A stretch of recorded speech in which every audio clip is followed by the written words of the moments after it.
Hello everyone. In this video, I'll show you how to rotate the screen on your Lenovo laptop. First, right-click anywhere on your desktop. Then click on Display Settings. After the settings window opens, stay in the Display section. Now scroll down and find the Display Orientation option. Click on the drop-down menu under it. You will see these options. Landscape. When you click on this option, your screen will return to the normal view. Portrait. When you click on this option, your screen will rotate vertically. Landscape flipped. When you click on this option, your screen will turn upside down. Portrait flipped. When you click on this option, your screen will rotate vertically in the opposite direction. After clicking on any option, a confirmation box will appear on the screen.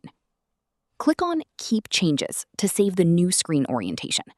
Otherwise, the changes will revert automatically after a few seconds. And that's how you can rotate the screen on a Lenovo laptop. If this video helped you, make sure to like the video and subscribe to the channel for more helpful tutorials.